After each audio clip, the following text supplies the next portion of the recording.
Marion Maréchal est avec nous. Si tu te sens Le Pen, c'est chez Fayard. Bonjour. Bonjour. Et merci. Et c'est vrai que vous avez une vie particulière parce que généralement, lorsqu'on est enfant et qu'on pose avec son grand-père, la photo reste dans un album de famille. Mais lorsque vous avez posé avec votre grand-père, vous êtes retrouvé dans toute la France dans des affiches 4x3. Et c'était en 1992.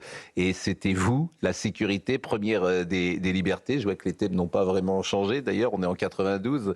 C'était il y a 34 ans. Bon, j'imagine que vous n'avez aucun... Je boude un peu sur la photo d'ailleurs, faut bien le dire. J'imagine que vous n'avez aucun souvenir de cette photo. Non, absolument pas. Ah, parce que là, vous avez... Je n'ai pas consenti. Bon, là, vraiment, vous êtes... bon. Alors, ce livre est intéressant. On peut évidemment pas aborder tous les thèmes parce qu'il y a des choses intimes dedans. Mais je voulais qu'on commence par un sujet dont on parle souvent, d'ailleurs, avec André Valigny, l'extrême droite. D'aussi loin que je me souvienne, cette marque infamante, écrivez-vous, d'extrême droite nous a poursuivis, ma mère, mes tantes, mes cousins, mes frères et moi, jusque dans les cours de récréation à un âge où on ignore encore tout de la politique. Mon grand-père considérait qu'il valait mieux apprendre à affronter l'adversité dès le plus jeune âge, au regard de ce que la politique impliquerait de dureté tout au long de la vie. Bon, est-ce que vous vous considérez d'extrême droite ? Oui, je fais un long développement en effet sur ce sujet pour essayer de décortiquer ce qu'il y a derrière et sortir justement de l'anathème, pour revenir à une définition en sciences politiques en fait. Et parce que l'extrême droite, ça correspond à des critères assez précis en sciences politiques finalement, l'antiparlementarisme, une organisation militarisée, évidemment un fonctionnement totalitaire, ça veut dire qu'il y a vocation à régir pas seulement la vie publique, mais jusque la vie privée, et à aller façonner y compris les goûts, les esprits. Et donc, inutile de vous dire, et j'en fais la démonstration, que je me tiens très loin de tous ces critères. Et donc, je ne considère pas appartenir à cette famille d'extrême droite, au-delà du fait que j'ai toujours, bien sûr, condamné tous les régimes du XXe siècle qui ont abouti au drame que nous connaissons. Donc, c'est vrai que j'essaye de déconstruire cela et expliquer en quoi, d'ailleurs, cette marque infamante qui est parfois jetée au visage de manière un peu inconséquente par les adversaires politiques peut avoir des vraies conséquences dans la vie, jusque dans nos vies d'enfants à l'époque, puisqu'elle a conduit à ce que nous puissions être parfois confrontés à une vraie agressivité, voire à de la violence. Eugénie Bastier ? Marine Le Pen a pas renié, mais en tout cas a désavoué quand même l'héritage de son père Jean-Marie Le Pen. Elle l'a exclu du parti du Rassemblement national. Et quel est votre rapport, vous, avec votre grand-père ? Est-ce que vous assumez son héritage ou est-ce que vous avez aussi un regard critique et vous dites finalement le RN d'aujourd'hui n'a plus rien à voir avec le RN de Jean-Marie Le Pen ? Alors, l'un des objets de ce livre, en filigrane, vous l'avez compris, c'est aussi d'interroger justement cet héritage, puisque la mort de Jean-Marie Le Pen et avec lui la mort d'une époque vient percuter finalement l'écriture. Donc j'interroge cet héritage, en quoi, d'ailleurs je le perpétue, en quoi je le réinterprète aussi à l'aune des défis qui sont les miens et de mon âge bien sûr, en quoi je le dépasse.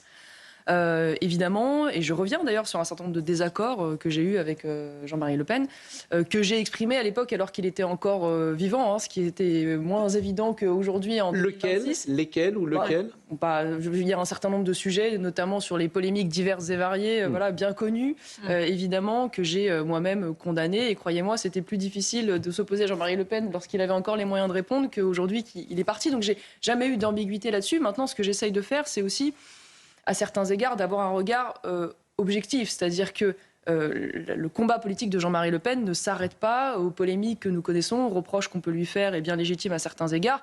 C'est aussi un homme qui a été le premier, et il faut bien le dire le seul, à alerter sur un certain nombre de sujets qui aujourd'hui font consensus, sur l'immigration, sur l'islamisation, mais pas seulement, sur la mondialisation sauvage, sur les ravages du libre-échangisme, sur la désindustrialisation, sur la démilitarisation, et même aujourd'hui sur les dérives de l'Union européenne. Déjà, il annonçait à partir du traité de Rome, parce qu'il avait lu les travaux préliminaires du traité de Rome, il avait vu ces dérives qui étaient déjà dans le corps du texte que nous voyons aujourd'hui auprès de l'Union européenne. Et aujourd'hui, il faut bien lui accorder que finalement, c'est lui qui a semé la première graine. Voilà. Et il est d'abord et avant tout diabolisé parce qu'il ose justement remettre en cause cette idée que finalement l'immigration serait nécessairement une chance pour la France. Alors il n'est pas tant diabolisé pour ça que pour les dérapages verbaux et notamment le dérapage. On ne va pas revenir là-dessus, mais il y a avant le détail et après le détail pour Jean-Marie Le Pen. Je vous assure, pour bien connaître l'histoire, que la diabolisation précède cela. Il est évidemment très attaqué. Et bien sûr, cette erreur multiple qu'il fait d'ailleurs est utilisée pour accélérer cette diabolisation. Ce qui m'intéresse, parce que souvent j'ai cet échange avec André Valigny sur l'extrême droite. Vous considérez par exemple que Marion Maréchal est d'extrême droite. Oui, d'abord je voudrais dire que de voir Marion Maréchal sur ce plateau face à moi me me rajeunit, si j'ose dire, parce que je ne sais pas si vous vous en souvenez, on s'était affrontés, entre guillemets, civilement, bien sûr, sur un plateau de Yves Calvi, mots croisés. Vous étiez jeune députée, débutante, et c'est vrai qu'en 12 ans, vous avez fait des progrès considérables. C'est pas ce qui m'intéresse. Non, mais ce qui m'intéresse. je peux quand même lui faire un compliment avant faites un compliment. Mais en quoi ce qui m'intéresse, Laissez-le, Pascal, laissez-le. Ce qui m'intéresse, elle a André, pris de l'épaisseur et de la cohérence. Ce qui m'intéresse, André, parce que vous êtes un symbole. En quoi considérez-vous précisément que Marion Maréchal est d'extrême droite? Marion Maréchal, personnellement, je n'ai jamais vraiment approfondi les discussions avec elle, mais c'est vrai qu'elle représente une mouvance idéologique qui a muté d'ailleurs, c'est vrai. L'extrême droite n'est pas anti-parlementariste comme elle l'a été.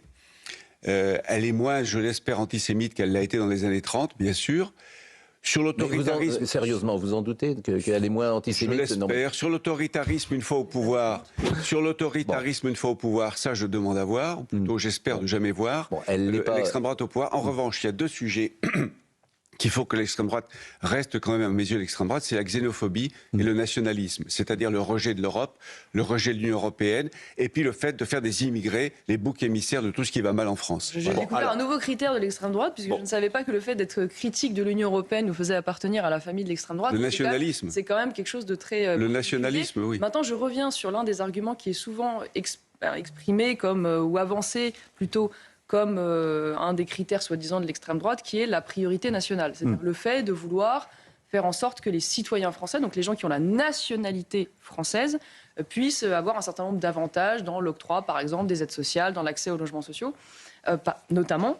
Et j'y reviens assez longuement, et je fais la démonstration d'ailleurs que cette idée, contrairement à ce qui est souvent dit, n'a pas exclusivement appartenu à la droite.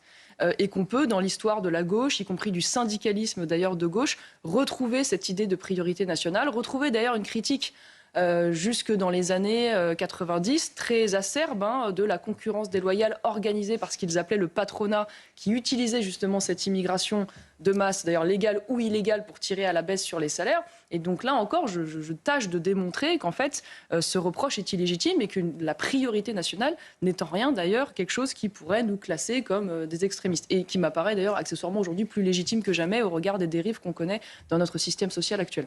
Bon, est-ce que ce livre est fait pour précéder une candidature en 2027? Est-ce que vous avez envie de concourir à l'élection présidentielle? C'est pas un livre de candidature, c'est un livre de positionnement et d'affirmation dans lequel je développe, vous l'avez compris, une vision, puisque le personnel dont vous parlez n'est jamais qu'un chemin pour aller vers les idées, puisque on parle tous de quelque part. D'où parles-tu, camarade, disaient les trotskistes, et à juste titre d'ailleurs, parce que on parle tous de quelque part, on vient tous de quelque part. Et j'essaye d'expliquer d'ailleurs, ça recoupe ce que peut-être vous disiez tout à l'heure, que moi je n'ai pas simplement hérité d'une doctrine prémâchée que je vais ensuite délivrer sur les plateaux de télévision. La question est, est-ce que vous souhaitez être candidate? Et donc, en fait, l'idée n'est pas du tout de porter une candidature. L'idée est d'expliquer les idées que je veux défendre dans les échéances à venir, la place que je veux leur donner.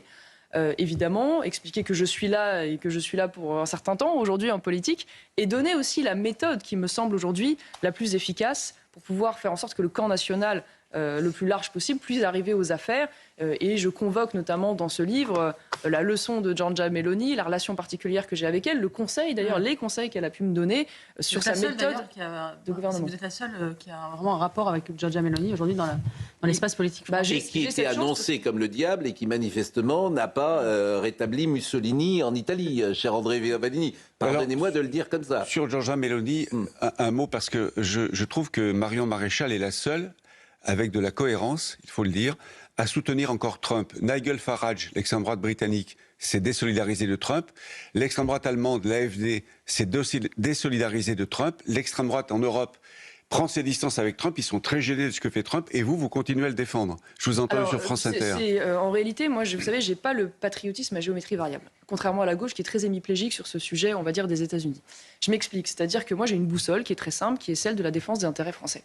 Je considère, et je renierai pas cela, qu'aujourd'hui, j'ai des combats communs avec les républicains américains, sur un certain nombre de défis d'ailleurs que nous partageons, l'Europe et les États-Unis, sur l'immigration de masse, sur le narcotrafic, sur l'islamisation, sur la lutte contre le wokisme. Et de ce point de vue-là, oui, en effet, je considère que les Républicains sont des alliés avec lesquels il faut être amené à travailler. Et je constate que Donald Trump, à Davos, dans son discours, est plus lucide à certains égards sur la situation aujourd'hui française et européenne que ne le sont certains dirigeants européens. Maintenant, moi, je ne découvre pas, contrairement aujourd'hui aux élites européennes actuelles, que les États-Unis peuvent être un concurrent géopolitique, voire militaire ou économique féroce. La réalité, c'est que les États-Unis, quelles que soient les administrations, ne nous a jamais fait de cadeau. Moi, je n'ai pas oublié l'affaire Alstom, je n'ai pas oublié l'affaire de l'amende BNP Paribas, je n'ai pas oublié l'affaire AUKUS, je n'ai pas oublié l'affaire de l'espionnage massif des dirigeants européens, sauf que comme c'était à l'époque la gauche qui était au pouvoir aux États-Unis, là c'est marrant, les Européens n'avaient rien à dire. Voilà. Et quand c'est Donald Trump, il découvre tout d'un coup que les États-Unis... Donc moi, si vous voulez, une fois de plus, j'ai des points de convergence avec Donald Trump. Ça ne m'a absolument pas empêché de dénoncer l'accord qui a été signé en juillet dernier avec les États-Unis, que je considérais inique à l'égard de l'Europe, et à revendiquer le fait que nous devons jouer de notre... Oui, bien sûr, l'accord commercial, de notre rapport de force. Et sur le Groenland, Et sur le Groenland, c'est exactement le même sujet. Ça veut dire que je considère qu'il n'y a pas de négociation possible sur la souveraineté à la fois européenne ou des parties liées. Maintenant, soyons quand même lucides sur le fait qu'aujourd'hui, tous ceux qui veulent jouer du rapport de force avec Donald Trump, et notamment s'agiter beaucoup sur le plan militaire, sont précisément ceux qui ont pris toutes les décisions aujourd'hui qui nous empêchent de pouvoir tenir un rapport de force avec Donald Trump. C'est pas moi qui ai fait et défendu pendant des années le Green Deal, c'est-à-dire le pacte vert qui a conduit à la désindustrialisation, à l'appauvrissement de l'Europe. C'est pas moi qui ai grand ouvert les frontières. C'est pas moi aujourd'hui qui ai accueilli massivement des populations qui, on va dire, déstructurent aujourd'hui l'harmonie nationale et qui nous affaiblissent de l'intérieur. Ce sont tous ceux qui aujourd'hui veulent jouer au chef de guerre face à Donald Trump. Thomas Bonnet qui veut poser une Mardi question. soir, à la soirée de lancement de votre livre, il y avait Jordan Bardella, il y avait Éric Ciotti, Marine Le Pen n'est pas venue, on sait qu'elle a été empêchée. Comment vous voyez les mois qui nous séparent de l'élection présidentielle? Est-ce que vous voyez comme peut-être un point de convergence entre les différentes familles politiques de la droite au sens large, un peu comme ce qu'a fait Giorgia Meloni d'ailleurs en Italie? Comment vous comptez œuvrer peut-être pour un rapprochement de ces familles politiques qui parfois semble éloigné? Écoutez, je pense qu'en effet, la présence en particulier de Jordan Bardella à cette soirée était un symbole très fort. Voilà, il me semble la volonté manifestée de vouloir commencer à travailler à ce grand rassemblement pour les échéances à venir, qui sont des échéances essentielles, avec, je crois, l'idée maintenant acquise par tous que finalement aucun parti seul, aussi puissant puisse-t-il être, ne peut gagner seul. Sur le modèle d'ailleurs en effet de Giorgia Meloni, que chaque singularité additionnée est importante. C'est mon combat depuis longtemps. Je suis très heureuse de voir qu'on commence à en voir les effets, d'autant plus que j'en parle dans le livre. En réalité, ce travail commun, nous le faisons au Parlement européen. Moi, aujourd'hui, j'arrive à travailler avec le groupe de François-Xavier Bellamy, avec le groupe du Rassemblement national, pour obtenir des résultats au Parlement européen. C'est comme ça qu'en ce moment, nous détricotons, par exemple, le pacte vert. Et donc, si nous y arrivons au Parlement européen, il n'y a pas de raison que nous puissions... Il y a évidemment des passerelles. Après, il y a des querelles d'ego et des querelles de parti aussi, forcément. Comme faut une incarnation et un chef, aujourd'hui, vous avez évidemment Marine Le Pen, qui est la chef naturelle de ce mouvement de droite. Après, vous avez Jordan Bardella, qui est considéré comme le dauphin. Et puis après, vous avez Sarah Knafo, Éric Zemmour, Marion Maréchal, François-Xavier Bellamy, Bruno Retailleau, Éric Ciotti. Bon, tout ça, c'est 50 nuances de droite. Georges Fenech voulait poser une question. Simplement, le titre de votre livre, Si tu te sens Le Pen, et vous n'utilisiez plus, vous, le nom Le Pen. Autrefois, vous connaissez Marion Maréchal Le Pen. Pourquoi? Alors... Si tu te sens Le Pen est la dernière phrase d'une lettre que m'a écrit mon grand-père en 2012 pour m'enjoindre à m'engager en politique et à être candidate aux élections à Carpentras. Dans son esprit, c'était en fait si tu en as le courage. En fait, si tu te sens Le Pen, c'est pas tant un nom. Dans la manière dont il l'emploie, c'est une attitude face aux événements. C'est-à-dire si se sentir Le Pen, à certains égards, ça ne m'appartient pas. Il y a toute une génération de militants qui s'est senti Le Pen bien avant moi, c'est-à-dire le refus du politiquement correct, des conventions et des modes du moment, la capacité à voir loin, à toujours avoir comme boussole justement le patriotisme français. Ce nom, je le raconte d'ailleurs dans le livre, ces deux noms d'ailleurs, Maréchal et Le Pen, j'ai pas seulement une histoire politique avec, j'ai une histoire intime. Vous voulez qu'on en parle ou pas? Parce que j'hésitais à vous en parler, mais comme vous en parlez dans le livre... J'en parle dans le livre puisque je le raconte pour une raison simple, c'est que l'histoire singulière de ma naissance, étant ce qu'on appelle classiquement un accident, a été révélée malgré moi par la presse. Donc j'ai fait contre, on va dire, mauvaise fortune, bon cœur, en essayant au moins de pouvoir expliquer en quoi cela m'a permis de poser un certain regard sur la famille, sur la filiation, sur un certain nombre de sujets de société. Donc je me suis appelée Marion Le Pen, pour faire simple, pendant 3 ans, avant de m'appeler Marion Maréchal après l'adoption par mon père. Et donc j'ai toujours en fait eu ces 2 noms sur ma carte d'identité. Mais lorsque je rentre en politique, finalement j'affiche ce nom Marion Maréchal Le Pen comme un nom de guerre un peu, si je puis dire. Et quand je quitte la politique en 2017, je fais le choix, mais un peu par symbole finalement, de dire bon bah je reviens à la vie civile. Donc je marque ça par le fait de. Mais vous l'avez peut-être vu sur les plateaux de télévision, régulièrement mes adversaires essayent de me mettre mal à l'aise en disant Marion Maréchal Le Pen. Et en fait, aucunement, ça ne me met mal à l'aise. J'assume parfaitement ces 2 noms. Bon, c'est vrai qu'il y a une part d'intime là-dedans, et vous le racontez, c'est le journal L'Express. Vous racontez aussi cette famille quand même si singulière, quand il y a des fractures dans la famille, où une des filles choisit un camp et une autre fille de Jean-Marie Le Pen choisit un autre camp, et vous voyez vos cousins partir, parce que vous habitez tous à Montretout, ils vous disent même pas au revoir, c'est vos frères en fait, vous êtes tous ensemble, et puis ils partent, ces cousins, et puis vous les reverrez jamais, quoi, vous les reverrez pas tout de suite, et c'est vrai que c'est une famille où la politique est intimement liée à la vie personnelle, mais c'est votre vie. Oui, c'est vrai, et je parle en effet des rapports familiaux dans cette famille singulière à plus d'un titre, mais avec une capacité aussi tout à fait singulière, je le développe dans le livre, une capacité au pardon.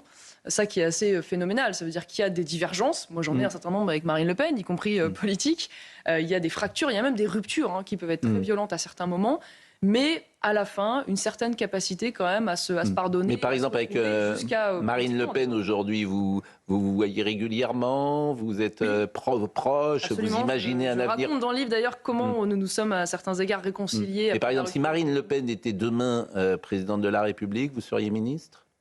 Bon, on n'a jamais pour le coup parlé de ça parce que je n'ai pas posé acte de candidature. Voilà, et moi non, mais vous pourriez, en tout cas, vous pourriez travailler avec elle. Oui, non, mais évidemment. Et elle pourrait travailler. Que les choses soient dites, et c'est d'ailleurs tout l'objet, j'espère, du fil de la cohérence de ce que je raconte dans ce livre. C'est que moi, aujourd'hui, je considère que la force moteur du camp national est de fait, parce que les Français en ont décidé ainsi, le Rassemblement national. Donc il m'apparaît logique que le candidat qui porte ce camp soit celui issu du Rassemblement national, quel qu'il soit, j'ai envie de dire, à l'issue de la décision judiciaire. Mais le tout étant, et ça j'en suis convaincu, de s'assurer qu'une équipe, en fait, justement, soit autour de son Eugénie candidat. Bastier. Quand vous avez rallié Marine Le Pen lors des dernières élections législatives, vous n'avez pas obtenu grand-chose, puisqu'on ne vous a pas donné de circonscription.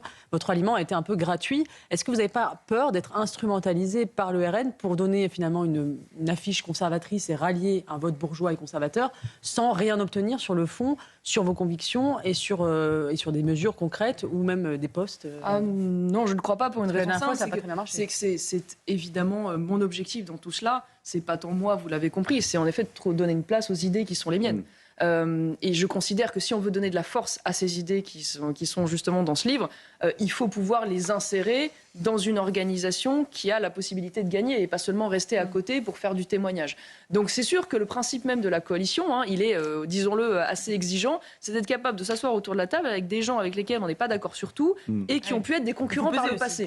Voilà, mais de trouver le chemin pour dire voilà ce qui nous rassemble, en même temps voilà ce qui est pour moi, j'ai envie de dire, une ligne rouge, et donc qui conditionne le fait que je puisse faire partie de l'équipe. Ça, c'est un travail qui maintenant doit être opéré d'ici 2027 et qui est en bonne voie, me semble-t-il. Bon, vous parlez de De Gaulle, le patriote que je suis ne peut rester indifférent devant les grands mérites du général, réussir à installer la France militairement défaite à la table des vainqueurs à l'issue de la Seconde Guerre mondiale, refuser la dépendance transatlantique en renonçant symboliquement à participer aux commémorations du débarquement. C'est quelque chose qu'on souligne ici très souvent. Porter une vision confédérale de l'Europe, respectueuse des nations. Toujours recourir au peuple, que ce soit par l'élection au suffrage universel direct du président de la République ou par le référendum. À bien y réfléchir, peut-être faut-il se féliciter de cette communion quasi générale en y voyant un révélateur de notre matrice culturelle commune devenue si fragile. Donc, vous voyez, madame... Je ne sais pas si votre grand-père était aussi gaulliste que vous l'êtes dans votre livre. Mais vous savez que ce n'est pas son grand-père. Que Marion, ce n'est pas elle n'est pas. C'est Marion Maréchal qui est avec nous aujourd'hui. C'est pas Jean-Marie Le Pen. C'est ça que je veux dire. Je me suis mal exprimé. Enfin, elle parle beaucoup de son grand-père. Si tu te sens Le Pen, c'est son grand-père lui a dit. Quand elle s'est lancée en politique, il n'y avait pas plus adversaire de Gaulle que Le Pen. Je vous mets très à l'aise. Et vous avez raison de dire que en fait la fracture entre De Gaulle d'ailleurs et le camp national tenait non pas d'ailleurs, contrairement à ce qui est souvent dit, à la Seconde Guerre mondiale. J'y reviens, mais à la guerre d'Algérie. Oui. Et je raconte en quoi moi, qui émane justement d'une famille anti-gaulliste, je chemine vers la découverte finalement de De Gaulle par ses écrits et en quoi finalement j'ai évolué moi aussi par rapport à ça et à l'époque. Mais si vous me permettez, Jean-Marie Le Pen n'a pas rallié le putsch des généraux. Non, il l'avait condamné d'ailleurs. Il l'avait condamné. Donc les choses sont parfois un peu plus complexes. Mais là où vous avez raison, c'est que Jean-Marie Le Pen s'est trompé sur la guerre d'Algérie. Il s'est trompé, il a mal envisagé l'histoire, il l'a mal... Et puis il y avait autour de lui quand même pas mal de pétainistes et de gens qui avaient soutenu Vichy, il ne faut pas l'oublier. J'avais une petite question. Mais bon, il faut tout dire. Je suis d'accord avec... On peut tout dire et je peux aussi vous donner une liste interminable interminable de résistants. J'assume le fait que je suis socialiste et que Mitterrand détestait De Gaulle et qu'il s'est opposé à De Gaulle. Mais André Valigny, je peux vous dire aussi qu'il avait la Francis, qu'il était avec Bousquet, que vous avez voté avec lui en 81. Donc voilà, et puis on peut encore en parler pendant des heures. Et puis, c'est intéressant d'ailleurs. Mais bien sûr, il avait Bousquet à sa table. Bon, donc, mais il l'a dit très bien, Jean-Pierre Elkabbach, d'ailleurs. Pourquoi ? La différence, disait Mitterrand, sur cette période, elle n'est pas entre les pétainistes et les gaullistes, disait Mitterrand. Elle est entre ceux qui ont connu cette période et ceux qui ne l'ont pas connue. Entendez cela. Parce qu'effectivement, aujourd'hui, on prend des lunettes de 2025 Bien sûr. et que les frontières nous apparaissent étanches. Elles étaient infiniment plus poreuses. Bien sûr. Il y avait ce que dit François Mitterrand, c'est pas mal. Je vous donne un exemple, si je peux me permettre. Oui. Je parle à un moment donné d'un voyage à Jérusalem. Lorsque je vais à... Rachel Kahn. En fait, je voulais juste, juste vous demander comment vous avez appréhendé ce voyage à un moment aussi important où Israël était en pleine guerre. Et justement, par rapport à cette histoire familiale, comment vous l'avez appréhendée? Est-ce que vous en avez retiré? Je n'avais pas d'appréhension. Au contraire, j'avais une forme d'enthousiasme de pouvoir découvrir ce pays qui est, malgré tout, fascinant à bien des égards, dans son histoire, dans son organisation. Et puis, qui, on va dire, je le raconte d'ailleurs par ce prisme-là, spirituellement, quand on est catholique, est quand même un moment assez extraordinaire à vivre et à découvrir sur les pas du Christ. Et j'y vais très vite. D'ailleurs, c'est intéressant parce que ça recoupe un peu le sujet. Lorsque je vais donc à Jérusalem, je me rends notamment à Yad Vashem et je rends hommage à Rolande Birghi, juste parmi les justes, qui est une femme qui a sauvé des enfants juifs par dizaines et qui était une militante de Jean-Marie Le Pen et qui est morte le 21 avril 2002 et à qui, dans son discours d'entre-deux tours, Jean-Marie Le Pen rend hommage pour expliquer, que voilà, les choses ne sont pas toujours si simples et c'est ce que j'essaye de faire dans ce livre, d'expliquer. On a entendu